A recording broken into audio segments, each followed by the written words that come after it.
قرآن پاک میں اللہ تعالیٰ فرماتے ہیں الا ان اولیاء اللہ لا خوف علیہم ولا هم یحزنون۔ ترجمہ: یاد رکھو بے شک اللہ کے دوستوں پر نہ کوئی خوف ہوگا اور نہ وہ غمگین ہوں گے۔ یہ آیت ہمیں بتاتی ہے کہ اللہ کے ولی وہ لوگ ہیں جو دنیا کی لذتوں سے منہ موڑ کر اللہ کی رضا کے طالب بنتے ہیں۔ ان کے دل دنیا کے مال و دولت سے خالی اور اللہ کی محبت سے بھرے ہوتے ہیں۔ انہی اولیاء اللہ میں سے ایک بزرگ کا واقعہ یہاں بیان کیا جا رہا ہے۔ شہر کے کنارے ایک غریب کسان کا بیٹا زاہد رہتا تھا۔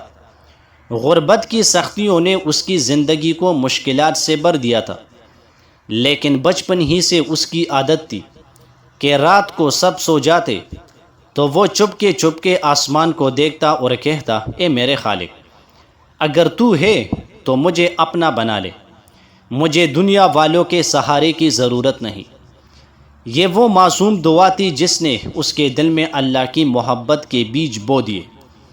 وقت گزرتا گیا، زاہد جوان ہو گیا۔ ایک دن اس کے پاس ایک مالدار آدمی آیا اور کہنے لگا، بیٹا میرے کھیتوں کی نگرانی کر لو، بدلے میں تمہیں اچھا معاوضہ دوں گا۔ زاہد نے خوشی خوشی یہ کام قبول کیا۔ ایک دن مالک کی بیٹی کھیت میں آئی۔ اس نے زاہد کو آزمانا چاہا اور کہا، میرے ساتھ تنہائی میں وقت گزارو، میں تمہیں دولت بھی دوں گی اور عزت بھی۔ زاہد کے دل میں لمحہ بھر کے لیے کشمکش پیدا ہوئی، لیکن فوراً قرآن کی یہ آیت یاد آ گئی جس کا ترجمہ یہ ہے، زنا کے قریب بھی مت جاؤ، بے شک یہ بے حیائی ہے اور بہت برا راستہ ہے۔ اس نے کانپتے ہوئے کہا، اے بہن، میں اللہ کا بندہ ہوں اور اللہ کے خوف سے تجھے ہاتھ بھی نہیں لگا سکتا۔ اگر تو مجھے قتل بھی کر دے تو بھی میں گناہ نہیں کروں گا۔ بیٹی یہ سن کر حیران رہ گئی اور تائب ہو گئی۔ زاہد کی یہ استقامت اللہ کو اتنی پسند آئی کہ جلد ہی اس کا نام شہر میں اللہ والا مشہور ہو گیا۔ لوگ اس کے پاس آ کر اپنی مشکلات بیان کرتے، وہ دعا کرتا تو اللہ ان کی دعائیں قبول فرما دیتا۔ ایک مرتبہ شہر میں سخت قحط پڑ گیا، لوگ پانی اور اناج کے لیے پریشان تھے۔ سب نے زاہد کے پاس آ کر کہا، اے اللہ کے دوست، ہمارے لیے دعا کرو۔ زاہد نے سجدہ کیا اور روتے ہوئے کہا، اے اللہ، یہ تیرے بندے ہیں، ان پر رحم فرما۔ ابھی اس نے دعا مکمل نہ کی تھی کہ آسمان پر بادل چھا گئے اور موسلادھار بارش شروع ہو گئی۔ لوگ خوشی خوشی پکارنے لگے، یہ اللہ والے کی دعا ہے جو اللہ نے فوراً قبول کر لی۔ زاہد کے آخری ایام قریب آئے تو لوگوں نے کہا، اے اللہ کے دوست، ہمیں کوئی نصیحت چھوڑ جاؤ۔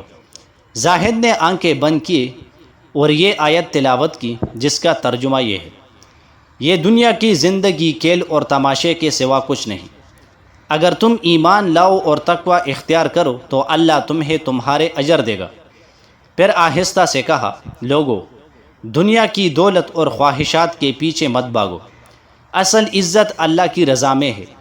جو اللہ کا ہو جائے گا دنیا اس کی ہو جائے گی۔ یہ کہہ کر اس کی روح پرواز کر گئی۔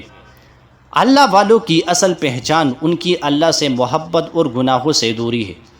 جو شخص دنیاوی لذتوں سے بچ کر اللہ کی رضا کے راستے پر چلتا ہے، اللہ اس کے لیے دنیا و آخرت میں آسانیاں پیدا کرتا ہے۔ اللہ کے ولیوں کی زندگی میں سب سے بڑا وصف تقوی، صبر اور استقامت ہے۔